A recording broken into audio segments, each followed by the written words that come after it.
अस्सलाम वालेकुम, कैसे हैं आप सब। तो आज नई वीडियो के साथ फिर हाज़िर हूँ। तो अब आज हम पढ़ेंगे नफ़रत से भरी इश्क की इंतहा की एपिसोड 2। तो चलिए शुरू करते हैं। और फ़ौरन बोली, जी मम्मा। सुबाना बेगम ये कहकर रूम से गई। आयत फ़ौरन जाने लगी थी कि महीन इसका हाथ पकड़ लेती है और बोली, ये तुम्हारे लिए। आयत जो इसको देख रही थी कि क्या बोली, वो फिर बोलती है, कम ऑन। आयत को कुछ समझ नहीं आता कि वो क्या बोले। तभी महीन अपने खिलौने इसकी तरफ करके फिर वो सब वापस बोली। तो आयत को समझ आ जाता है कि वो क्या कह रही है और आयत फ़ौरन नहीं बोलती और अपना सर भी ज़ोर से हिला देती है कि इसको समझ आ जाए कि वो क्या बोल रही है। पर फिर भी महीन इसको न जाने दे रही थी, जिसकी वजह से आयत अब गुस्से में आ जाती है। फिर महीन बोली कि you know this my favourite and I give you because you are my friend. Ayat फिर इसकी तरफ देखती है और तभी एकदम से रूम का डोर खोल इमरान बुरहान शाह रूम में दाखिल होता है, जिसको सबसे पहले आयत देखती है और खुश हो जाती है। पर वो तो इसकी तरफ ना देखता है, वो तो सीधा महीन के पास जाता है। वे इस मायका महीन इसको इस तरह देखकर खुश हो जाती है, जबकि आयत अभी भी इसको देख रही होती है। पहले मेरी मदद करो, फिर मैं तुम्हारी गाड़ी दे दूँगी। महीन ने अपनी ज़ुबान में बोलते इसको देखा। यू ब्लैकमेल मी।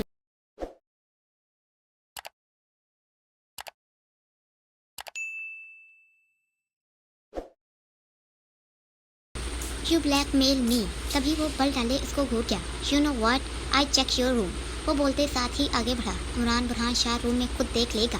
जैसे ही वो मुड़ा, उसकी नज़र सामने खड़ी वजूद पर पड़ी और एक पल के लिए उसका गुस्सा गायब हुआ। आयत जो उसको अभी भी देख रही थी, उसके आगे हुई। भाई आप इसको बोलो कि मुझे जाने दे। इमरान बुरहान शाह जो अभी इसको देख रहा था, आयत का इसको हाथ लगाना और फिर कहना इसको साफ कर गया। भाई आप सुन रहे हैं। वो अभी भी इस छोटी सी परी को देखे जा रहा था। इसके इस तरह हिलाने से वो होश में आया। तभी इमरान ने घूरते महीन को देखा, जिसने आयत का हाथ पकड़ा हुआ था। महीन ने तेज़ी से सब कुछ बुरहान को बताया, जिसको सुनकर इमरान आयत की तरफ देखता है। आयत, ओ आपकी अपने बहना तोहफा तुम्हें दे रही है, ले लो। आयत इमरान की उर्दू और पंजाबी आपस में मिलाते बोलने पर हंसी, जिसको देखकर महीन और इमरान दोनों इसकी तरफ एक साथ देखते हैं कि क्या हो गया। तभी इमरान ने आयत से पूछा था, वो कुछ नहीं भाई, वो तो ऐसे ही। आप कितना अच्छा बोल रहे थे, मैं वही सुन रही थी। जबकि इमरान बुरहान शाह को इसकी बात का मतलब समझ आया। वो गुस्से से आयत की तरफ गया। आयत इसको अपनी तरफ आता देख फ़ौरन अपनी काली स्याह बड़ी आंखें नीचे झुका लेती है। इमरान इसके इस तरह करने से एकदम ठंडा हो जाता है। आयत को इस तरह करते देख कर इसके चेहरे पर मुस्कुराहट आ जाती है और दिल में बोला, कुछ नहीं होता, बुरहान शाह तुम्हारी कज़न है। हाय, ये एहसास थोड़ी देर के लिए था। तो आयत ये ले लो। बुरहान ने वो घर जो बनाया था दोनों ने उसकी तरफ बढ़ाया। नहीं भाई, मैं नहीं ले सकती। आयत ने साफ इनकार किया। तुम क्यों नहीं ले सकती? भाई मैं आगे एक लफ्ज़ भी नहीं। मैं कह रहा हूँ तो इसको तुम्हें लेना ही होगा। ओके। इससे पहले आयत अपनी बात मुकम्मल करती, वो उसके गुलाबी मुलायम होंठों पर उंगली रख गया। वो जो इसको ही देख रही थी बोली, ओके महीन, मैं अभी आई। भाई आप जाना ना। ओके। इमरान जो इसको ही देख रहा था, इसके भाई बोलने पर खुश हो जाता है। एक पल ये लफ्ज़ अच्छा लगा तो दूसरे पल दिल को बुरा लगा, क्योंकि इमरान को कभी भी किसी ने भाई नहीं बोला था, इसलिए अच्छा लगा। आयत के मुंह से सुनकर वो खुश हो गया, जबकि वो चाहता था कि महीन इसको भाई बोले। पर घर पर सब ने ये होने नहीं दिया, क्योंकि सब चाहते थे कि इमरान और महीन की शादी हो। और जब महीन इस दुनिया में आई ही थी, तभी ये फ़ैसला हो गया था। जी, ये तो इनका फ़ैसला था, जबकि अल्लाह ने तो पहले ही इमरान बुरहान की ज़िंदगी में इसके हम सफ़र का नाम लिख दिया था। तो अल्लाह के फ़ैसले के आगे कुछ भी नहीं हो सकता था। पर ये इनको क्या पता। खैर, इनको खुश हो लेने देते हैं। होता तो वही है जो अल्लाह ने लिख दिया था। किसी के जज्बात को इतनी चोट ना पहुंचाओ कि उसे जब भी आपका ख्याल आए तो उसे तकलीफ़ हो। आयत जल्दी से अपनी आपी के पास गई। आपी, मुझे मेरी घड़ी चाहिए। घड़ी? वो क्यों चाहिए? नमरीन इसको जल्दी में देख चुंकते पूछ गई। ओहो आपी, आप दो ना प्लीज़। आयत जो इंतज़ार कर रही थी कि नमरीन घड़ी उतार कर दे देगी, अब के एक अदा से अपने माथे पर हाथ मारती बोली, आपी मुझे वो घड़ी महीन को गिफ्ट देना है। महीन को? वो भी ये? क्यों? आयत तुम अपनी ये घड़ी महीन को दोगी? क्यों आपी, ये अच्छी नहीं है। वो उदास हुई थी। अरे नहीं आयत, ये बात नहीं मेरी जान, मैंने तो इसलिए कहा कि ये तो आपकी बेस्ट फ्रेंड्स ने दी थी। हाँ तो इसलिए ही आपी मैं ये घड़ी महीन को गिफ्ट कर रही हूँ। वैसे ही जैसे महीन मुझे अपने सबसे ख़ास खिलौने दे रही है, तो मुझे भी महीन को कुछ ऐसा देना चाहिए जो मेरे दिल की सबसे ख़ास चीज़ हो। और आप जानती हो आयत खान की सबसे बेस्ट चीज़ ये है। वो मुस्कुराती जहाँ भर की खुशी टिम्पलों में लहरा गई। अच्छा बाबा ये लो। वो अपने हाथ से निकाल इसको पकड़ा गई। आयत भागी थी। नमरीन अपनी छोटी बहन को जाते देख मुस्कुरा। बुरहान जो कब से आयत का इंतज़ार कर रहा था, अब उठा खड़ा हुआ। वो नहीं आई। मैंने कहा था, तुमने तो ऐसे ही कहा था। जैसे वो तुम्हारी कहने पर ये गिफ्ट रख लेगी। देखा, उसने तुम्हारी भी बात नहीं मानी। नहीं, उसका गुस्से से लाल होता चेहरा देख हंसी। जब मैंने कहा है कि आयत ये गिफ्ट लेगी तो मतलब वो ये गिफ्ट ज़रूर लेगी। बुरहान किसी से नहीं डरता। वो गुस्से से ही महीन के बिल्कुल सामने खड़ा होता गया।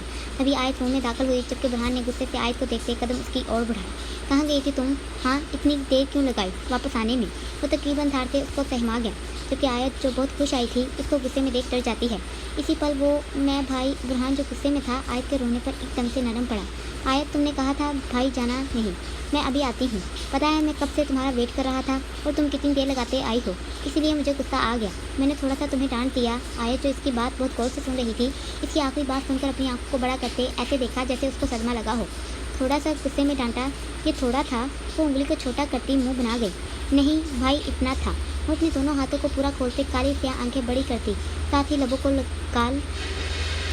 लाल कर गई। बुरहान जो गोल कर गई। बुरहान जो बहुत गौर से उसकी आंखों में देखने लगा था कि क्या चमक है, उसकी बात सुन और साथ ही अंदाज देख हंस पड़ा। ओके, वो हमसे साथ ही सच्ची बोला। आयत, मैंने आज तक किसी को ये वर्ड नहीं बोले जो मैं तुम्हें आज बोलने वाला हूँ। I am sorry. बुरहान जिसने कभी किसी को पहले तो क्या आखिर में भी सॉरी ना कहा था, आज पहली बार वो आयत खान को सॉरी बोल गया था। वो जाने क्यों उसके लिए इतना नरम पड़ रहा था, जबकि आयत को तो उसकी कोई बात समझ नहीं आई थी। बस इसके मुंह से सॉरी सुनकर ही खुश हो जाती है और बुरहान इसको खुश देखकर खुद भी हंस पड़ता है। जी चंद मिनट की खुशी, हाय रे महीन, ये तुम्हारे लिए मेरी तरफ से। तभी आयत महीन के पास जाकर बोली, ये क्या? महीन और बुरहान एक साथ आयत की तरफ देखते हैं और बुरहान आयत से पूछता है, भाई ये गिफ्ट महीन के लिए। वो खुश होती घड़ी बुरहान के आगे कर गई। पर क्यों? क्योंकि महीन भी तो मुझे अपने खिलौने दे रही है, तो मैं भी इसको गिफ्ट दूंगी। नहीं आयत, महीन को इसकी ज़रूरत नहीं, तुम बस ये अपने पास रख लो। वो साथ ही मुस्कुराया। पर भाई क्यों, ऐसे क्यों? क्योंकि उसके पास पहले से ही बहुत घड़ियाँ हैं, उसको इस घड़ी की ज़रूरत नहीं। इस बाज को तुम अपने पास रखो और ये सब खिलौने भी अब से तुम्हारे हैं। वो मुस्कुराते खिलौने आगे कर गया। आयत जो बुरहान की बात बहुत गौर से सुन रही थी मुंह बना गई। नहीं, एक हाथ से लो और एक हाथ से दो। आयत ने भी हट डरने से बोला। बुरहान तो उसका नहीं लफ्ज़ सुन ही गुस्से में आ चुका था, क्योंकि बुरहान को कोई नहीं बोले या उसकी बात ना सुने तो वो बर्दाश्त नहीं करता था, क्योंकि वो नहीं तो लफ्ज़ कभी नहीं सुनता था। मतलब वो अपने गुस्से को जब्त करते चबाते बोला, मतलब ये भाई, मैं आयत खान हूँ। मैं तो कभी अपनी फ्रेंड से कोई मुफ्त चीज़ नहीं ली। तो फिर ये कौन है? अगर इसके पास लातादाद घड़ियाँ हैं तो आयत खान के पास भी लातादाद खिलौने हैं। जब मैं कभी किसी से कुछ मुफ्त नहीं लेती तो ये सब कैसे ले सकती हूँ? अगर महीन चाहती है मैं उसका गिफ्ट लूँ तो इसको भी मेरा गिफ्ट। अच्छा, बुरहान जो बहुत गौर से उसकी बात सुन रहा था सुनते गोया। अगर वो तुम्हारा गिफ्ट ना ले तो? वो कुछ सोचते उस पर आंखें टिकाई दरियाफ्त कर गया। तो मैं भी उसके ये खिलौने कबूल नहीं करूँगी। वो भी तर्क बात फ़ौरन से जवाब पेश कर गई। वो उसका जवाब सुनते मज़ीद गुस्से में आया, क्योंकि इसको ना से सख्त चिढ़ थी। मैं देखता हूँ तुम ये सब कैसे नहीं रखती। वो गुस्से से बिना लिहाज रखे उसका नाजुक सा बाजू अपने सख्त हाथ में दबोच गया। आया जो बुरहान के ऐसे इतना गुस्सा करने और बाजू को सख्ती से जकड़ने पर दर्द महसूस कर गई थी, रोना शुरू हुई। महीन जो खामोशी से सब कुछ देख रही थी आगे हुई। ओके फाइन, मैं ये घड़ी अपने पास रख लेती हूँ। महीन को भला उर्दू समझ नहीं आती थी, अभी वो इन दोनों को झगड़ते सब कुछ अच्छे से समझ गई थी। बुरहान ने कहर नज़रों से महीन को देखा था, जो आयत की घड़ी अपने हाथ पर पहन गई थी। तभी बुरहान ने आयत का बाजू छोड़ा। वो जो रो रही थी महीन को घड़ी पहनते देख खुश हो जाती है। नहीं, तुम ये घड़ी नहीं रखोगी। क्यों भाई? वो क्यों नहीं पहन सकती? वो अपनी बड़ी बड़ी काली स्याह आंखें साफ करते आगे हुई, क्योंकि ये उसके पहनने के लिए नहीं है। वो गुस्से से उसकी आंखों में देखते बोला। आयत मुकाबिल की बात सुन शौक हो जाती है। ऐसे क्यों? मैंने भी तो पहले पहनी थी। उसका दिल जैसे काटा था। हाँ तो तुम में और इसमें ज़मीन आसमान जितना फ़र्क है। वो गुस्से से जो मुंह में आ रहा था बोलते जा रहा था। क्या मतलब? वो जो कुछ समझ नहीं पा रही थी लम्हे उलझते अंदाज में बोली। भाई बताए ना, क्या कहा आपने? वो एक बार फिर से बोली। वही कहा जो तुम्हें बिल्कुल समझ नहीं आ सकता। वो एक लंबी सांस भरते बोला। मैं ये कहने की कोशिश कर रहा हूँ ये घड़ी गंदी है। वो महीन के हाथ से घड़ी निकालते अपने हाथ में पकड़ते साथ ही लहरा गया। नहीं, मेरी घड़ी गंदी नहीं, बल्कि ये सारे खिलौने गंदे हैं और ना ही मुझे मेरी घड़ी किसी को देनी है और ना ही ये सब गंदे खिलौने लेने हैं। वो एकदम से गुस्से में आते मुकाबल के हाथ से घड़ी भी झपटने भागी। बुरहान उसके ऐसे कहते जाने पर गुस्से से लाल होता खुद भी वहाँ से निकला। महीन जो वही खड़ी हुई थी हैरान होती ना समझे से हाथ झटकते आयत के पीछे सिटिंग रूम में गई। आयत वहाँ से निकलते सीधे सिटिंग रूम में आते अपने पापा की गोद में बैठी और गौर से अपनी घड़ी को देखना शुरू हुई। चाहे वो बच्ची थी, लेकिन वो जानती थी कि बुरहान ने जो वहाँ कहा वो अच्छा नहीं था। तभी महीन भी वहाँ आते अपने पापा के पास गई और इनसे सब कुछ बोलते आयत की तरफ इशारा करती है। महीन के पापा ने मुस्कुराते दोनों को आपस में खेलने और गिफ्ट देने का कहा तो दोनों ने खुशी से एक दूसरे को गिफ्ट दिया। महीन की घड़ी हमेशा अपने पास रखना। तभी आयत ने महीन को घड़ी देते कहा। उसी पल बुरहान शाह ने दोनों को देखा था। उसके चेहरे पर गुस्से की जगह मुस्कुराहट फैली। इस तरह शुबाना बेगम और इकराम अपने घर वापस चले जाते हैं। अगले दिन महीन जिद करती है कि वो आयत के साथ खेलना चाहती है, तो बस तभी फ़ोन पर अस्मा बेगम कुछ दिन के लिए आयत को अपने पास बुलवा लेती हैं। इस तरह आयत कुछ दिन के लिए शाह हाउस आ जाती है। अस्मा बेगम और इनके शौहर भी इस शाह हाउस में ही रहते थे, क्योंकि इनकी कोई औलाद नहीं थी और उन्होंने ही ये शाह हाउस बनवाया था। अस्मा बेगम आयत के साथ ज़्यादा अटैच भी थी, क्योंकि जब भी शुबाना बेगम आयत से तंग आ जाती तो आयत को इनके पास ही छोड़ जाती। पर एक बात हमेशा याद रखनी चाहिए कि कभी भी ज़्यादा वक्त अपने बच्चों को अपने किसी भी खास करीबी हो या दूर अकेले छोड़ना नहीं चाहिए, चाहे वो आपकी बहन का घर ही क्यों ना हो। कब किसकी नीयत ख़राब हो जाए किसी को क्या पता। बुरहान आयत को वो सब कुछ उस दिन कहना नहीं चाहता था। वो जानता था महीन कैसी है। अभी वो गिफ्ट ले लेती और बाद में फेंक देती। वो उसको इस तकलीफ से बचाना चाहता था, लेकिन अनजाने में वही उसको इतना कुछ कह गया। अगर महीन वो घड़ी ना फेंकती तो उसकी मामा ने ये काम कर देना था। बुरहान अच्छे से जानता था आखिर वो इनके साथ ही रहता था। काश वही फेंक देती तो इनके दरमियान इतनी नफरत तो ना होती। आयत जब शाह हाउस आई तो महीन सो रही थी, जिस वजह से वो अपनी खाला के साथ इनके कमरे में चली जाती है। अस्मा बेगम आयत को वहाँ अपने बेड पर सुलाते चली जाती है। जब फैसल शाह अपने कमरे में आते हैं, आयत को सोता देखकर इनके चेहरे पर एक नापसंदगी छाती है, पर फिर जैसे ही आयत के सोए हुए वजूद पर नजर गई तो इनके चेहरे पर मुस्कुराहट आ जाती है और तब वो आयत के पास बेड पर बैठकर इसके चेहरे पर हाथ फेरते हैं और जैसे ही वो इसके करीब जाने लगे एकदम रूम में बुरहान शाह दाखिल होता है। मामा, बुरहान को अचानक से सर पर आते देख फैसल शाह हड़बड़ा जाते हैं और जल्दी से बेड पर से उठते खड़े बुरहान को अचानक से सर पर आते देख फैसल शाह हड़बड़ा जाते हैं और जल्दी से बेड पर से उठते खड़े हुए। बेटा, यहाँ के काम? बुरहान, जो इनको गौर से देखना शुरू हुआ था, इनके सवाल पर बोला। वो मामू, मैं मामा को देखने आया था। जबकि बुरहान जो अब जवाब तो फैसल शाह को दे रहा था और देख सोई हुई आयत को रहा था। बेटा, आपकी मामा यहाँ नहीं, वो छत पर होंगी, तुम वहाँ देखो। फैसल शाह बुरहान का जवाब सुनते जल्दी से बोले। बुरहान इनकी बात सुन हाँ में सर हिला देता है। ओके, वो पलटा था। फैसल शाह बुरहान के जाने पर शुक्र करता आयत की तरफ देखता है। मामू, तभी वो वापस से पलटते एकदम से जूती उतार बेड पर बैठ आयत को उठाना शुरू हुआ। आयत, ये क्या कर रहे हो? बुरहान, वो सो रही है, इसको सोने दो। फैसल शाह उसके ऐसे अचानक से उठाने पर चौंका, जबकि हाथ पकड़ते उसको रोका। मामू, मुझे इसके साथ खेलना है। वो स्पार्ट हुआ था। वो अपनी जिद के आगे किसी की नहीं सुनता था। नीली आंखों में गुस्सा देख फैसल शाह ने हाथ छोड़ा। आयत चोटी से मिस नहीं हुई थी। बुरहान ने गुस्से से उसके जोर से बाजू पर चुटकी काटी, जिससे वो एकदम चीखते उठी। वो तड़पते एकदम से सोते से उठते बेड पर खड़ी हुई। क्या हुआ? तभी सब घबराते चीख सुन रूम में दाखिल हुए। अस्मा बेगम आयत की तरफ लपकी, जो रो रही थी। पता नहीं अम्मी, आयत जिसको बिल्कुल समझ ना आया था कि अभी उसके साथ क्या हुआ, रोते बच्चों की तरह गला मजीद फाड़ गई। आयत जब से इस दुनिया में आई थी अस्मा बेगम को अम्मी और शुबाना को मामा पुकारती थी। क्या हुआ था यहाँ? अब की बार अस्मा बेगम ने फैसल शाह को मुखातिब किया, वो जो गुस्से में बुरहान को ही देख रहे थे। पता नहीं, आयत सो रही थी कि बुरहान ने कहा कि वो उसके साथ खेलना चाहता है। तब सब बुरहान को देखने लग जाते हैं। तभी जहांगीर जल्दी से आयत की बाजू को पकड़कर देखता है जहाँ निशान पड़ चुका था। कि तुमने क्या किया? वो गुस्से से बुरहान को देखता है। जहांगीर जो गुस्से से बुरहान को देख रहा था, हमीदा बेगम फ़ौरन से आगे हुई, बुरहान के पास गई और उसके चेहरे के ऊपर प्यार करते पूछा, बुरहान, बताओ भाई को कैसा काम आपने नहीं किया? वो जो अपनी माँ को देख रहा था अपनी नज़रों को नीचे करके सर को हाँ में हिला देता है, जिसका सबको मतलब समझ आ जाता है कि इसने ही किया है ये सब। तभी जहांगीर जल्दी से आयत को अपनी गोद में उठाकर बुरहान के सामने बैठा। बुरहान, तुमने ऐसे क्यों किया? जहांगीर ने चबाते लफ्ज़ों से दरियाफ्त करना चाहा। बुरहान गुस्से से आयत की तरफ देखता है, क्योंकि मुझे इसके साथ खेलना था और ये सो रही थी। मैंने प्यार से जगाया था, पर यह तीस से मिस नहीं हुई तो तुमने इस तरह इसको जगाया? इससे पहले बुरहान अपनी बात मुकम्मल करता, जहांगीर दरमियान में ही बोल पड़ता है। हमीदा बेगम अभी भी यही सोच रही थी कि बुरहान ने ऐसे क्या किया ही क्यों। वो ये तो जानती थी कि बुरहान एक नंबर का ज़िद्दी है और अपनी बात का पक्का भी, पर आज तक इसने ऐसा किसी के साथ नहीं किया था, चाहे कितना ही दिल क्यों ना करे खेलने को। वो कभी भी महीन के कमरे में इसकी इजाज़त के बगैर नहीं गया और ना ही कभी इसको सोते से खेलने के लिए उठाया। तो फिर अब कैसे इसने खेलने के लिए आयत को तकलीफ दी? वो अपने दिल में सोच रही थी कि ज़रूर कोई और बात है। बुरहान को बहुत ज़्यादा गुस्सा आता है आयत पर कि इसकी वजह से इसको अपने भाई से डांट पड़ी, जबकि इसको तो इसकी शक्ल से ही नफरत हो गई थी। वो तो इसलिए इसको जगा रहा था कि जब वो रूम में दाखिल हुआ तो फैसल मामू को आयत के इतने करीब जाता देख चुका था और वो कुछ समझ तो नहीं पाया था। फिर भी जाने से पहले वो आयत को अपने साथ मामू के रूम से बाहर लाना चाहता था, क्योंकि लंदन स्कूल से ही बच्चों को ये सबक दिया जाता है कि किसी को अपने पास ना आने दो, ताकि बच्चों को पता हो कि इनके लिए ठीक इंसान कौन है, जिस पर वो इतबार कर सकते हैं। और स्कूल में भी बुरहान महीन के साथ ही रहता था, चाहे इसकी इससे बनती नहीं थी, पर फिर भी वो इसका ख्याल रखता था कि वो कहाँ है और क्या कर रही है वगैरह। इसलिए ये सब किया इसने, पर इसको जहांगीर पर से ज़्यादा गुस्सा आयत पर था कि वो मामू के रूम में क्यों सोई। वो ना वहाँ सोती और ना ही वो इसके साथ ऐसा करता और ना ही ये सब होता। महीन आयत को अपने कमरे में ले जाती है और इसके साथ खूब खेलती है। तभी महीन की किसी लंदन से कज़न की कॉल आ जाती है, जिस वजह से वो अपनी मामा के पास चली जाती है।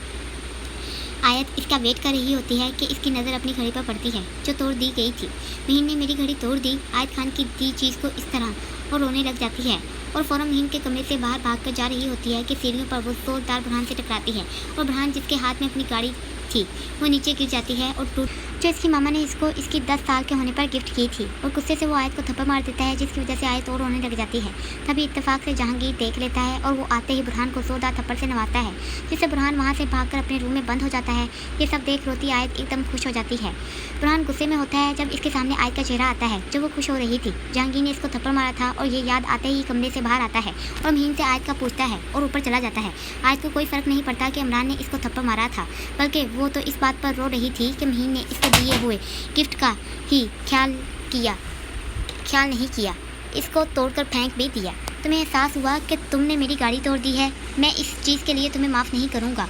आयत जो रो रही होती है फ़ौरन से अपनी आंखों को साफ करते मुकाबले के सामने हुई। मैंने अपने हाथ से आपकी गाड़ी नहीं तोड़ी, वो आपके हाथ में थी और आपने खुद तोड़ दी है। बुरहान जो अपने गुस्से को जब्त करने की कोशिश कर रहा था इसको बाजू से पकड़ झंझोड़ गया। तुमको पता है वो कितने डॉलर की थी?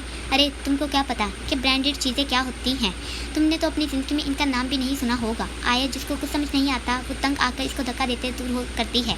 मुझे आपसे कोई बात नहीं करनी। और महीन ने भी तो मेरी घड़ी तोड़ दी, मैंने कौन सा इसको कुछ कहा जो आप मुझको यूँ मार भी रहे हैं और डांट भी। बुरहान को तो इसके इस तरह खुद को धक्का देने पर ही गुस्सा तैश की तरह आता है। हाँ हाँ हाँ। जबकि घड़ी वाली बात सुन लाल होता मजाक उठाने के लिए हंसा। तुम्हारी ये घड़ी महीन ने नहीं मैंने तोड़ी है। बुरहान अपनी नाक को चढ़ाकर बोला। आया बुरहान की बात पर मजीद रोने लग जाती है। क्यों? आपने क्यों तोड़ दी? मैंने क्या किया था? वो सुसु करती रोते मुश्किल से पूछ गई थी।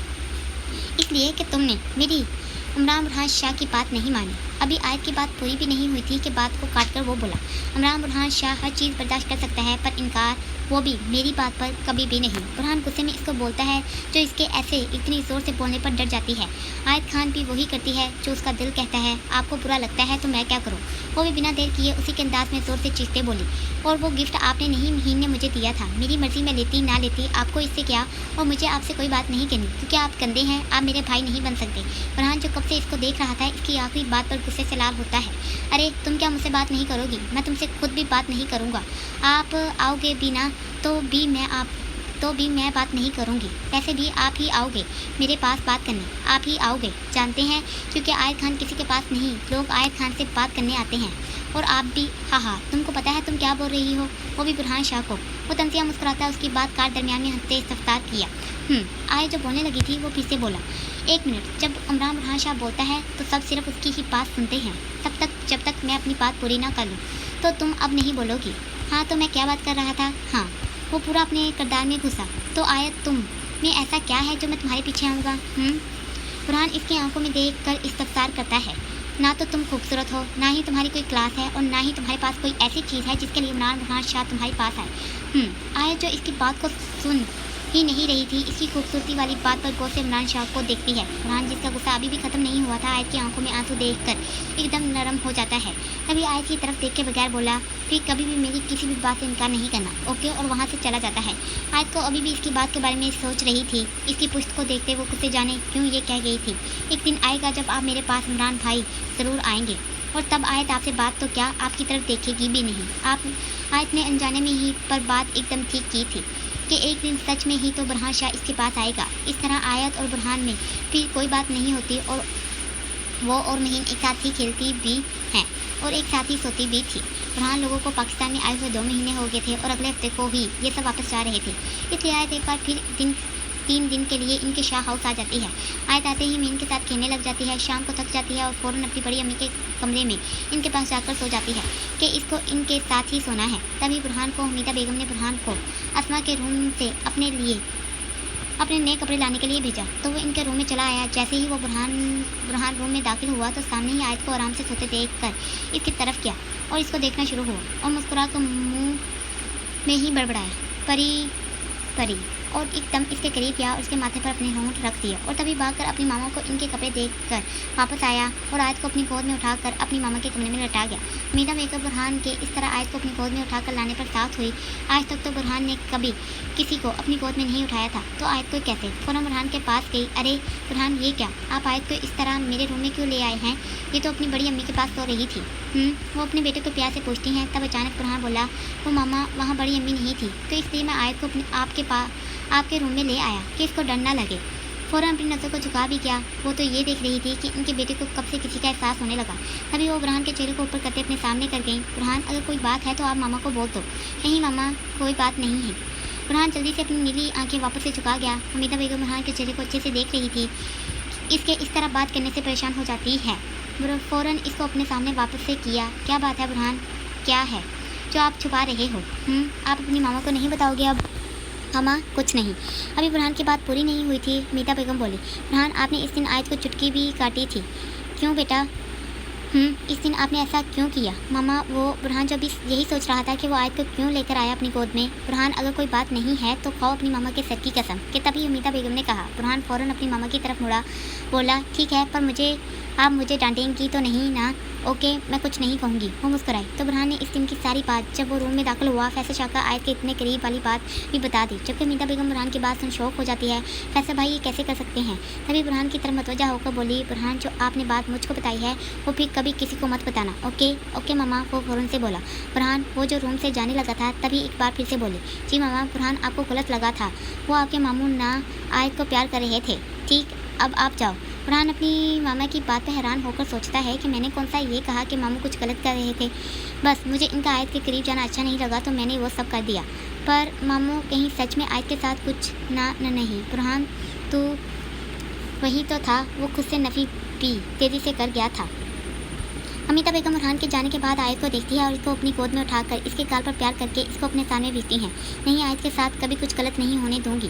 और शुक्र करती है कि बुरहान वहाँ इस दिन चला गया और आयत को बचा लिया और सोचने लग जाती है कि ऐसा क्या करूँ कि सांप भी मर जाए और लाठी भी ना टूटे।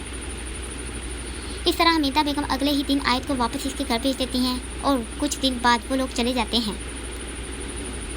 तो अब बात हो जाए इस कहानी में कुछ ऐसे किरदार की जो आपके लिए एक पहेली होंगी। हुरिया जो एक बहुत ही खूबसूरत लड़की है जिसको अपनी इस खूबसूरती से हद से ज़्यादा नफरत है, जो किसी से छुप रही है, पर किससे? हुरिया को शाहू से अपनी ज़िंदगी में सबसे ज़्यादा नफरत है। वो कभी भी नहीं चाहती कि वो अपनी ज़िंदगी में कभी भी किसी शाह से मिले, पर यह किस्मत जो ये नहीं हो सकता। अरे पर हुरिया शाहों से नफरत क्यों करती है?